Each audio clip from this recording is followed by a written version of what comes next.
Summer is heating up, the ballpark is packed, and there really is nothing like a home team advantage. That's why Team Toyota makes an obvious choice for your next vehicle purchase or service. With their MVP pricing guarantee, teammates reward program, and streamlined customer service, their award-winning sales and service departments are there for all of your vehicle needs. A home team advantage is nothing without family and community. Their employees are part of the family, part of your town, and we're all part of the team. Visit teamtoyota.net and choose one of their 3 locations in Langhorne, Glen Mills, or Princeton.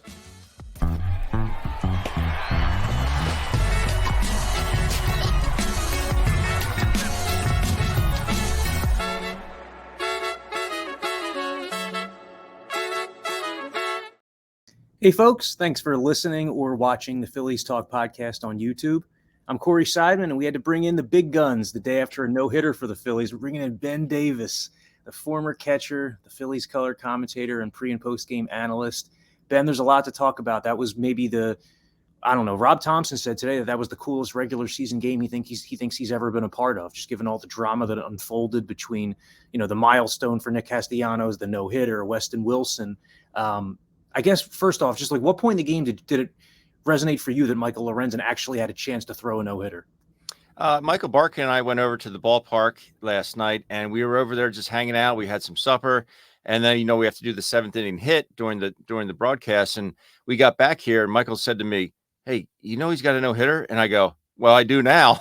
So it was one of those things where it just kind of was, I think because everything that was happening other than the no-hitter, it was the Wes Wilson home run in his first big league at bat, being a 28-year-old rookie, having spent all those years in the minor leagues. It was Nick Castellanos' 2 home runs. It was his 200th of his career. I think all that kind of took precedent, and then we kind of caught on to the fact that, yes, it is a no-hitter.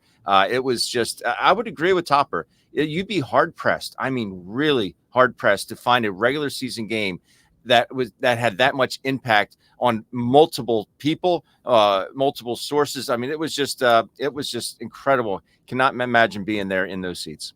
And, the Phillies are starting to create some distance in the wild card race. It's not just the good vibes of last night. It's the good vibes of just looking like a playoff team. The Phillies are now a half game ahead of the Giants going into the final game of their series against the Nationals for the top wild card spot. But beyond that, these teams below the line, like the Marlins, the Diamondbacks, the Reds, they've been losing a ton of games since the All-Star break and even since the trade deadline when they added pieces.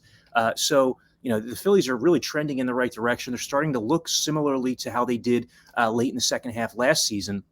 But with Lorenzen, I was turning to some of the writers around me last night in the press box and just saying, okay, he's at 87 pitches through 6 innings.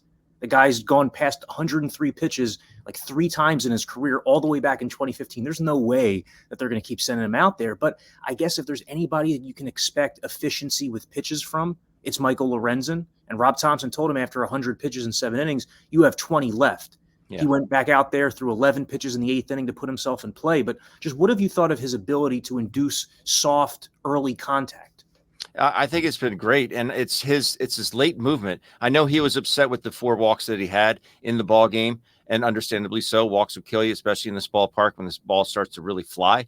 But I like the fact that he said, okay, he said he got that challenge from Topper, and he said, okay, I'll do what I have to do. And it wasn't like he was trying to be too cute or finesse some pitches in there. The second out to Meneses in the 9th inning was 95-mile-an-hour sinker on the outside corner. It was awesome. You could see the adrenaline was really starting to pump for him.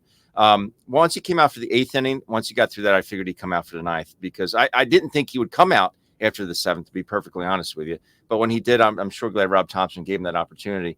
But I like the fact that what he said after the game, he goes, if it was meant to be, it was meant to be. I wasn't, he wasn't trying to be too cute with his pitches. He's like, here, hit it. If you get a hit, that's great. If you don't, that's great for me. If it's meant to be, if it's in the stars are aligned, then I'm going to get my no-hitter. And that's what it ended up being. It was just a special night at the ballpark and a beautiful night in South Philadelphia.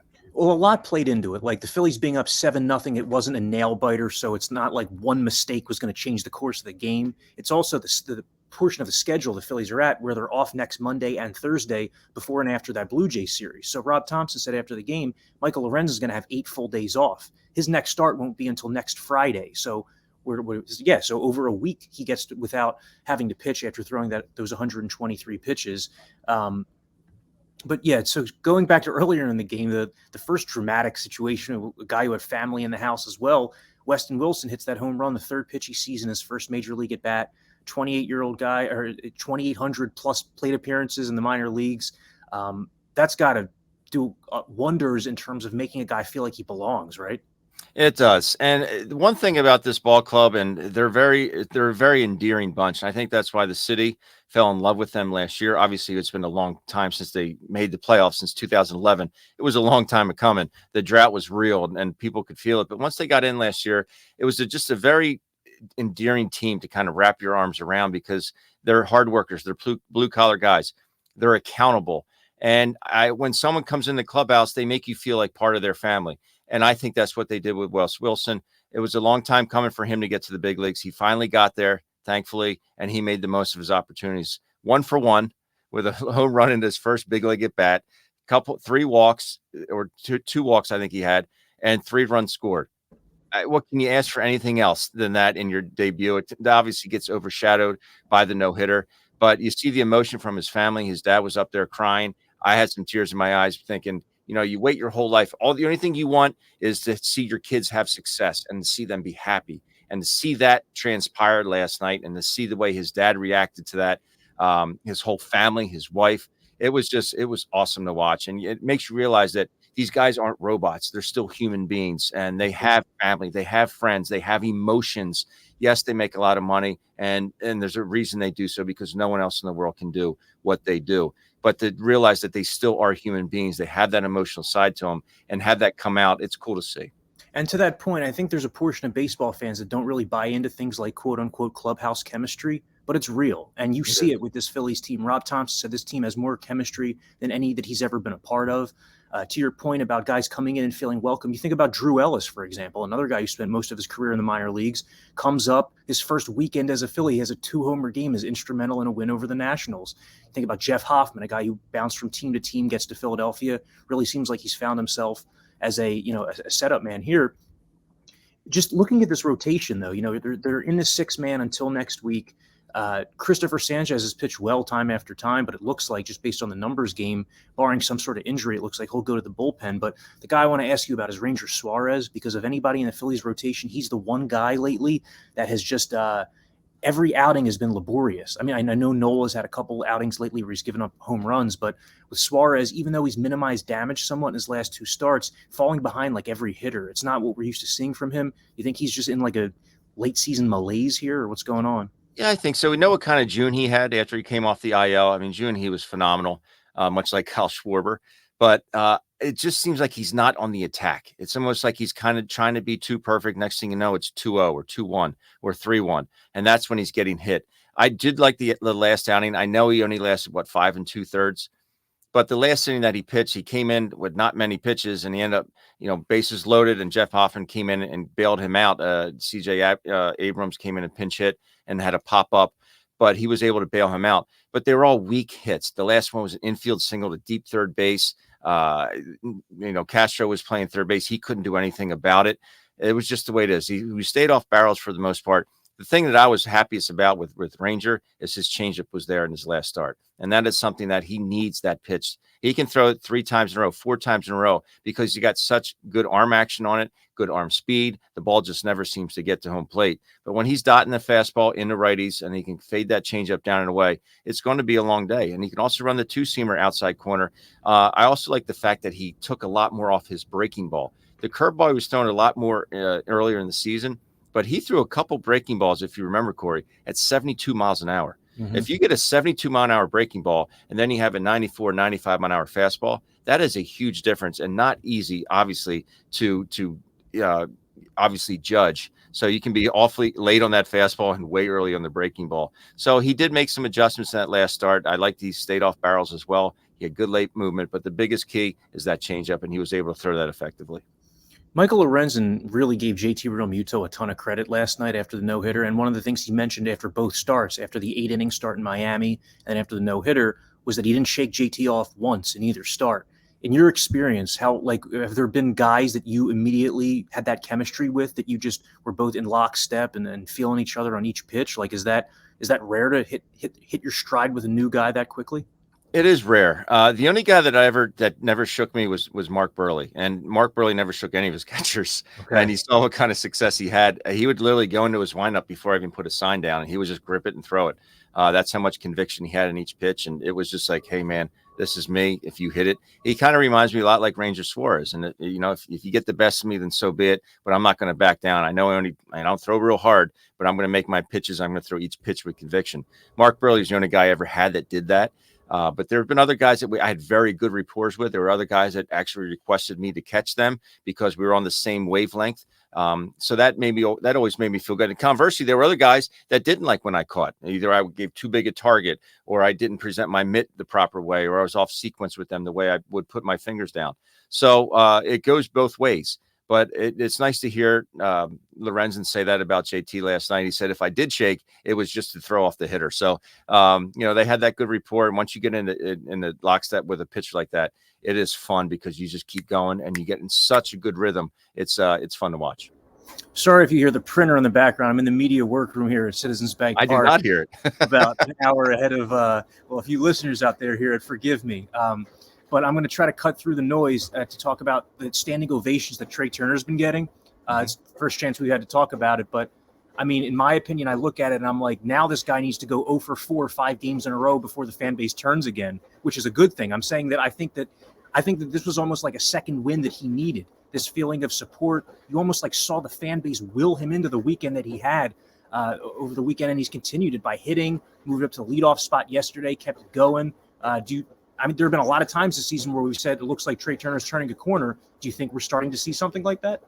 I do. The chase is not there, and that's a good thing. I know that they kind of willed him into that weekend, like you said, but you're right. It has carried over since then. The swing is different. The chase is not there, and the bat looks a lot quicker. Everything seems to be a lot quicker for him right now. He's playing better in the field. He's running the bases better, and it's the Trey Turner. You're seeing the Trey Turner that can beat you in 5 different ways each and every night. And he's finding different ways to beat you each and every night. Manufacturing runs, hitting for power, driving guys in, doing it with his glove, doing it with his legs. And that's why they signed him. This guy is so dynamic in what he can do. And I think we all do better when people give us a pat on the back. I don't care who you are or how tough you are or how tough you are inside. You always do better when you get a pat on the back, whether you're doing well, doing poorly, or just doing, status quo. You say, hey man, you're doing a good job. We appreciate everything you do. You're doing this, you're doing that. Keep your head, even if you're not doing well, keep your head above water, go out there, keep trying hard. We got your back. That makes you feel better. Kind of just, you can take a deep breath and say, okay, all I have to do out there is be me. All I have to do is be Ben Davis. All I have to do is be Trey Turner, and everything else kind of takes care of itself. And you saw what this fan base had done over the weekend. And boy, it was a positive turnout for Trey and the team. Yeah, I saw Doug Brown give you a pat on the back as you walked into the room here to record the podcast. What a guy. That's right. It's a leader of men. That's right. Yes, he is.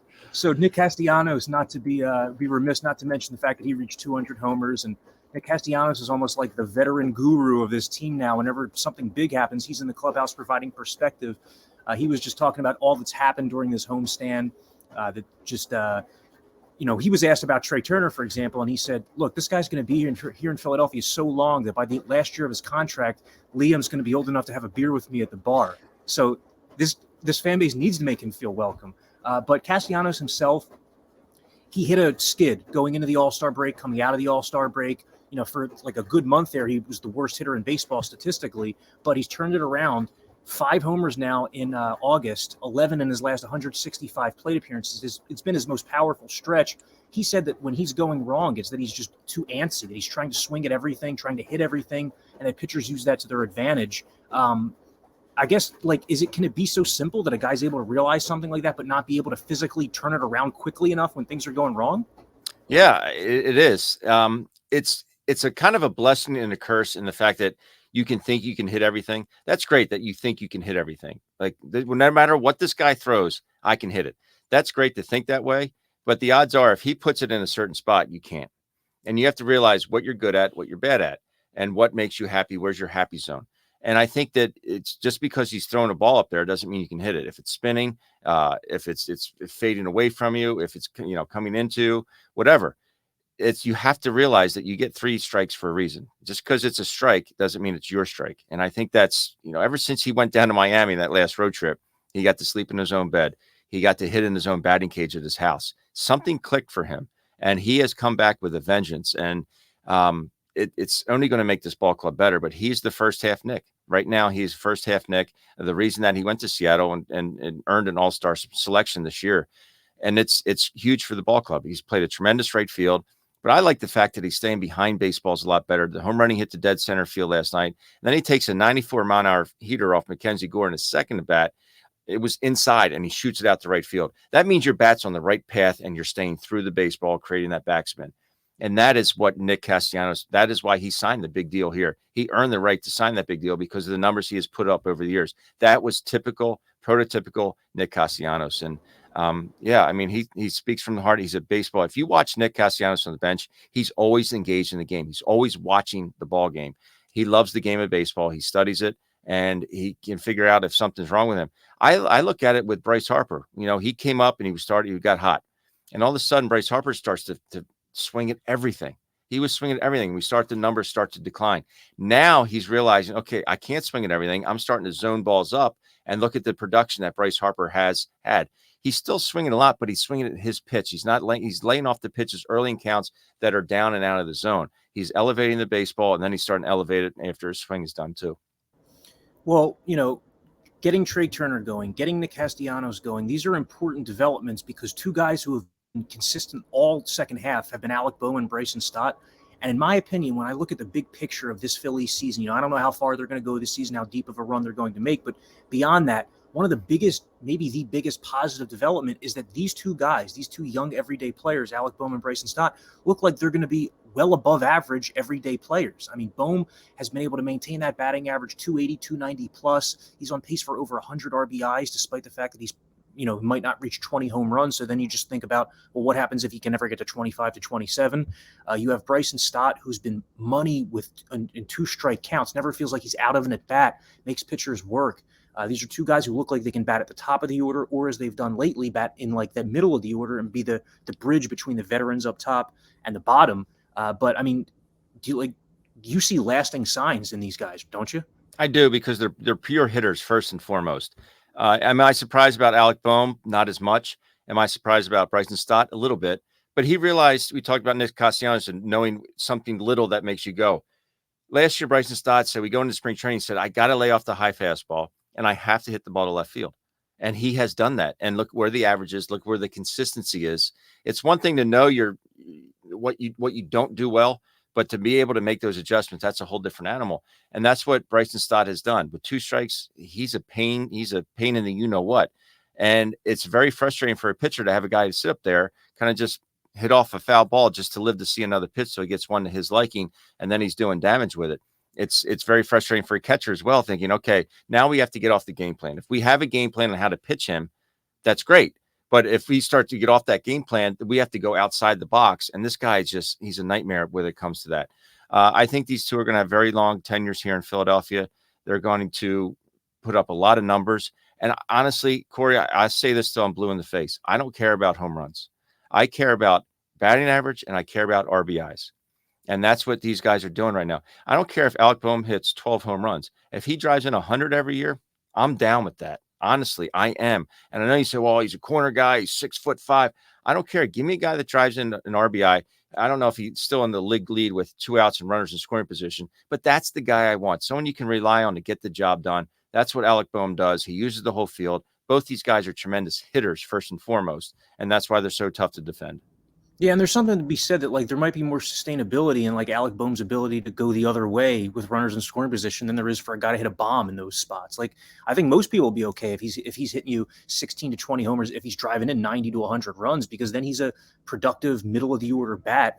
And I mean, he's just been on fire here in the second half. I think he's hit 359 since the final week of June, something like that for Alec Bohm. Phillies have a ton of home cooking here, just 5 road games the rest of the month. And one of those isn't even a road game. It's a Little League game in Williamsport against the Nationals. So a lot of home cooking for the Phils, where they play very well at Citizens Bank Park. See if they can finish up this national series with a series win. Ben Davis, thanks a lot for joining us the day after Michael Lorenzen's no-hitter. That was quite a night to be at the ballpark, man. It sure was. Thanks for having me, Corey. All right. Thanks for everybody out there listening to the Phillies Talk Podcast. Be back later in the week.